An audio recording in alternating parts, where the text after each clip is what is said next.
Good morning, children. So, we were on tenses. So, today we shall complete the indefinite tense. In the last video, we started with present indefinite tense. So, ਅਸੀਂ ਜਿਹੜਾ start ਕੀਤਾ ਸੀ ਉਹ present indefinite tense ਨਾਲ let us revise for this. So, indefinite ਨਿਸ਼ਚਿਤ ਨਹੀਂ ਹੁੰਦੀ ਕੋਈ ਚੀਜ਼। Present means ਵਰਤਮਾਨ। ਠੀਕ ਹੈ ਜੀ। ਇਵੇਂ now next we are moving to past indefinite। Punjabi ਦਾ ਕੀ ਮਤਲਬ ਹੈ? ਬੀਤੇ ਸਮੇਂ ਵਿੱਚ ਕੰਮ ਹੋ ਚੁੱਕਾ ਹੈ। ਮੀਨਸ ਕਿ ਅਸੀਂ ਇਹ ਉਹਨਾਂ ਵਾਕਾਂ ਦੀ ਗੱਲ ਕਰਨੀ ਹੈ ਜਿਨ੍ਹਾਂ ਵਾਕਾਂ 'ਚ ਇਹ ਦਰਸਾਇਆ ਜਾਂਦਾ ਹੈ ਕਿ ਕੋਈ ਵੀ ਕੰਮ ਬੀਤੇ ਸਮੇਂ 'ਚ ਹੋ ਗਿਆ ਪਰ ਉਹਦਾ ਸਮਾਂ ਨਿਸ਼ਚਿਤ ਨਹੀਂ ਵੀ ਉਹ ਕਦੋਂ ਹੋਇਆ। Four example he played hockey. ਉਹ ਹਾਕੀ ਖੇਡਿਆ। ਦੇਖੋ ਸਾਨੂੰ ਨਹੀਂ ਪਤਾ ਮਹੀਨਾ ਪਹਿਲਾਂ ਖੇਡਿਆ, ਸਾਨੂੰ ਨਹੀਂ ਪਤਾ ਘੰਟਾ ਪਹਿਲਾਂ ਖੇਡਿਆ, ਸਾਨੂੰ ਨਹੀਂ ਪਤਾ 2 ਦਿਨ ਪਹਿਲਾਂ ਖੇਡਿਆ। ਸੋ ਬੱਚੋ ਜਿਹੜਾ ਪਾਸਟ ਇੰਡੈਫੀਨਿਟ ਹੈ ਇਹਦੇ ਵਿੱਚ ਅਸੀਂ ਕੀ ਯੂਜ਼ ਕਰਦੇ ਹਾਂ? ਵਰਬ ਦੀ ਸੈਕੰਡ ਫਾਰਮ। ਚਾਹੇ ਕੋਈ ਸਾਡੇ ਕੋਲੇ ਸਿੰਗੂਲਰ ਹੋਵੇ ਸਬਜੈਕਟ, ਚਾਹੇ ਆਪਣੇ ਕੋਲੇ ਪਲੂਰਲ ਹੋਵੇ, ਜਿਸ ਤਰ੍ਹਾਂ ਕਿ ਚਾਹੇ ਹੀ ਸ਼ੀ ਇਟ ਹੋਵੇ, ਉਹ ਲੜਕਾ ਉਹ ਲੜਕੀ, ਰਾਮ ਸ਼ਾਮ, ਦੇ ਆਈ ਵੂਈ ਯੂ, ਜਿਹੜੇ ਵੀ ਹੈਗੇ ਨੇ ਸਾਰਿਆਂ ਨਾਲ ਸਾਡੀ ਕੀ ਲੱਗੂਗੀ? Second farm. ਪਰ ਜਦੋਂ ਅਸੀਂ ਨੈਗੇਟਿਵ ਵਾਕ ਬਣਾਉਣਾ ਹੈ ਤਾਂ ਅਸੀਂ ਡਿਡ ਨਾਟ ਲਾਉਣਾ ਹੈ। ਜਿਸ ਤਰ੍ਹਾਂ ਦੇਖੋ for example he played hockey ਸਾਡਾ ਸਿੰਪਲ ਸੈਂਟੈਂਸ ਹੈ। Now negative he did not play hockey. ਪਰ ਇੱਥੇ ਖਾਸੀਅਤ ਕੀ ਹੈ ਕਿ ਅਸੀਂ ਡਿਡ ਨਾਟ ਜਦੋਂ ਲੱਗ ਗਿਆ ਤਾਂ ਅਸੀਂ ਨੇ ਫਸਟ ਫਾਰਮ ਯੂਜ਼ ਕਰਨੀ ਹੈ। ਠੀਕ ਹੈ ਜੀ। ਇਹਨਾਂ ਦੀ ਵਾਕਾਂ ਦੀ ਕੀ ਖਾਸੀਅਤ ਹੈ ਕਿ ਸੈਕੰਡ ਫਾਰਮ ਕੇਵਲ ਅਤੇ ਕੇਵਲ ਸਿੰਪਲ ਸਾਦੇ ਵਾਕਾਂ ਵਿੱਚ ਯੂਜ਼ ਹੋਣੀ ਹੈ।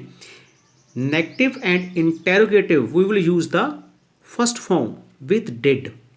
ਐਕਚੁਅਲੀ ਕੀ ਹੈ ਤੁਹਾਨੂੰ ਸਹੀ ਗੱਲ ਦੱਸੀਏ, ਜਿਹੜੀ ਡਿਡ ਹੈ ਇਹ ਡੂ ਦੀ ਸੈਕੰਡ ਫਾਰਮ ਹੈ। ਡੂ ਡਿਡ ਡਨ ਮੀਨਸ ਕਿ ਅਸੀਂ ਇੱਥੇ ਸੈਕੰਡ ਫਾਰਮ ਆਲਰੇਡੀ ਲਾ ਚੁੱਕੇ ਹਾਂ। ਇਸ ਕਰਕੇ ਇਹਦੇ ਨਾਲ ਕੀ ਲੱਗਦੀ? ਸਾਡੀ ਫਸਟ ਫਾਰਮ ਲੱਗਦੀ ਹੈ।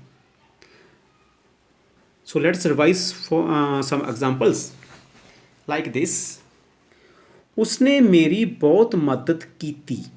ਦੇਖੋ ਇਹ ਵਾਕ ਵਿੱਚ ਕੀ ਹੈ ਕਿ ਮੇਰੀ ਮਦਦ ਹੋ ਗਈ ਪਰ ਕਦੋਂ ਹੋਈ ਹੈ? The time is not fixed। He helped me a lot। ਦੇਖੋ he ਕੀ ਹੈਗਾ? subject, this is verb, this is object। ਅਸੀਂ ਨਾਸ਼ਤਾ ਰਲ ਕੇ ਕੀਤਾ। we took, ਦੇਖੋ ਟੇਕ took taken, we took our breakfast together। ਮੈਂ ਫਿਲਮ ਬਹੁਤ ਜ਼ਿਆਦਾ ਪਸੰਦ ਕੀਤੀ। I liked the film very much। ਜਿਸ ਤਰ੍ਹਾਂ ਕੀ ਤੁਸੀਂ ਉਸ ਦਾ ਭਾਸ਼ਣ ਸੁਣਿਆ? ਸਵਾਲ ਹੈ ਦੇਖੋ ਵੀ ਕੀ, ਕਿਉਂਕਿ ਉਹਦਾ ਭਾਸ਼ਣ ਖਤਮ ਹੋ ਚੁੱਕਿਆ। ਕੀ ਤੁਸੀਂ ਸੁਣਿਆ? Did you. ਦੇਖੋ ਜੇ ਸਿੰਪਲ ਵਾਕ ਹੁੰਦਾ ਤੁਸੀਂ ਉਸ ਦਾ ਭਾਸ਼ਣ ਸੁਣਿਆ ਤਾਂ means you listen to his speech. ਪਰ ਹੁਣ ਇੱਥੇ ਕੀ ਆ ਗਿਆ? ਡਿਡ ਮੂਹਰੇ ਲੱਗਦਾ। ਯੂ ਸਬਜੈਕਟ ਔਰ ਜਾਂ ਡਿਡ ਨੇ ਆਪਦੀ ਪੋਜੀਸ਼ਨ ਚੇਂਜ ਕਰ ਲਈ। ਡਿਡ ਯੂ ਪਰ ਲਿਸਨ ਦੀ ਕੀ ਆ ਗਈ? This is first form. Did you listen to his speech. ਕੀ ਉਸਨੇ ਤੁਹਾਡਾ ਅਪਮਾਨ ਕੀਤਾ?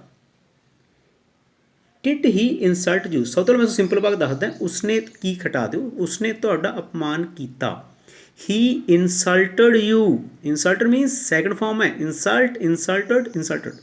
ਸੋ ਪਰ ਜਦੋਂ ਸਵਾਲੀਆ ਹੋ ਗਿਆ ਮੀਨਸ ਕਿ ਸਵਾਲ ਪੁੱਛਿਆ ਵੀ ਕੀ ਤੁਹਾਡਾ ਅਪਮਾਨ ਹੋ ਗਿਆ ਇਹ ਤੋਂ ਪਹਿਲਾਂ, ਸੋ ਉੱਥੇ ਕੀ ਅਸੀਂ ਡਿਡ ਤੇ ਹੀ ਦੀ ਪੋਜੀਸ਼ਨ ਚੇਂਜ ਹੋ ਗਈ ਜੀ। ਭਾਰਤੀਆਂ ਨੇ ਗੁਲਾਮੀ ਸਵੀਕਾਰ ਨਹੀਂ ਕੀਤੀ। Indians did not accept slavery. Indians did not accept first form, this is verb, ਸਵੀਕਾਰਨਾ ਕਿਰਿਆ, did not accept slavery। So this is all about our past indefinite tense। now ਅਸੀਂ ਇਹਦੇ ਨਾਲ ਹੀ ਜੁੜਦਾ ਹੋਇਆ now we are moving on to future indefinite tense। Future indefinite tense ਤੋਂ ਕੀ ਭਾਵ ਹੈ ਕਿ ਕੰਮ ਆਉਣ ਵਾਲੇ ਸਮੇਂ ਵਿੱਚ ਹੋਵੇਗਾ ਪਰ ਸਮਾਂ ਫਿਰ ਨਿਸ਼ਚਿਤ ਨਹੀਂ ਹੈਗਾ। ਅਸੀਂ ਮੈਚ ਖੇਡਾਂਗੇ। ਖੇਡਾਂਗੇ ਮੀਨਸ ਘੰਟੇ ਨੂੰ ਵੀ ਖੇਡ ਸਕਦੇ ਹਾਂ, 10 ਦਿਨਾਂ ਨੂੰ ਖੇਡ ਸਕਦੇ ਹਾਂ, ਮਹੀਨੇ ਨੂੰ ਵੀ that time is not fixed here. ਹੁਣ ਇਹਦੇ 'ਚ ਰੂਲਸ ਕੀ ਨੇ? ਵੀ ਯੂਜ਼ ਇਨ ਸਭ ਤੋਂ first of we use in simple ਵਾਕਾਂ ਵਿੱਚ ਅਸੀਂ ਵਿਲ ਅਤੇ ਸ਼ੈਲ। ਮੈਂ ਤੁਹਾਨੂੰ ਵਿਲ ਅਤੇ ਸ਼ੈਲ ਦੱਸੂ ਕਿੱਥੇ ਵਿਲ ਹੈ ਕਿੱਥੇ ਸ਼ੈਲ ਲੱਗਦਾ।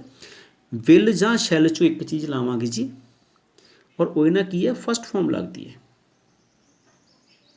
ਸਿਮਿਲਰਲੀ ਜਦੋਂ ਨੈਗੇਟਿਵ ਹੋ ਗਿਆ ਤਾਂ ਵਿਲ ਅਤੇ ਸ਼ੈਲ ਤੋਂ ਬਾਅਦ ਨੋਟ ਲਾ ਦਿਆਂਗੇ ਜੀ, ਫਸਟ ਫਾਰਮ ਹੀ ਲੱਗੂਗੀ ਜੀ।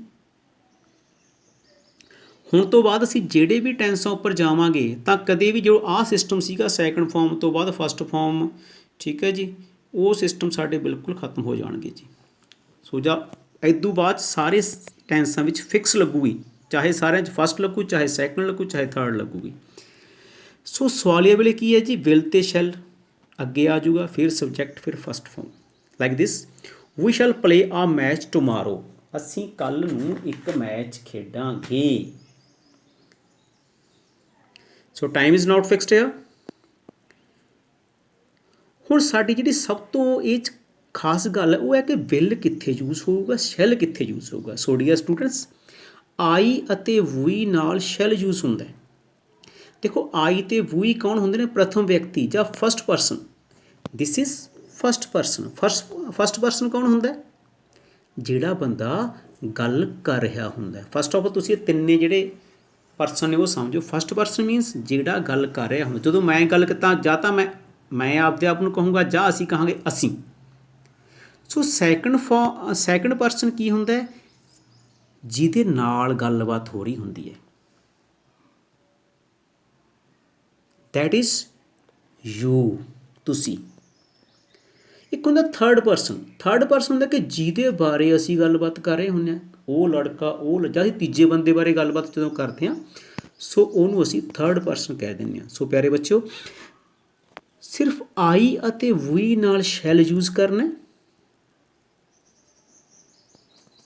ਕਿਉਂਕਿ ਇਹ ਫਸਟ ਪਰਸਨ ਨੇ।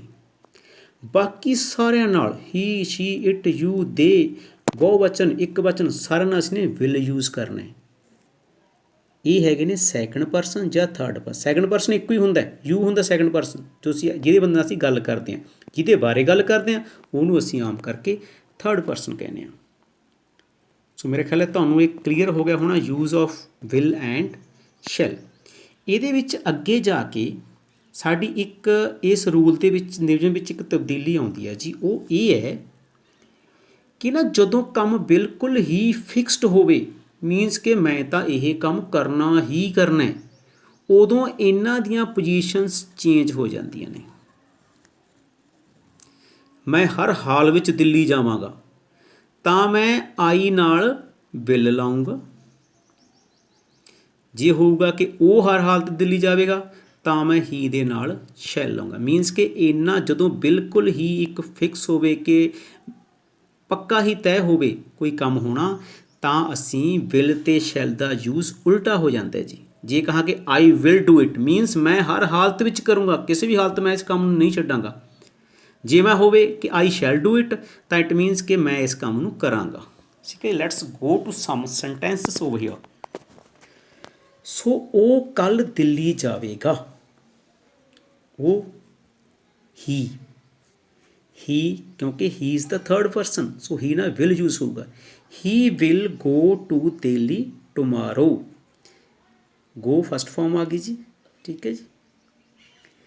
ਅਸੀਂ ਕੱਲ੍ਹ ਮੈਚ ਖੇਡਾਂਗੇ। ਵੀ ਆਈ ਅਤੇ ਵੀ ਨਾਲ ਕੀ ਲੱਗਦਾ? ਸ਼ੈਲ। ਖੇਡਣ ਦੀ ਕੀ?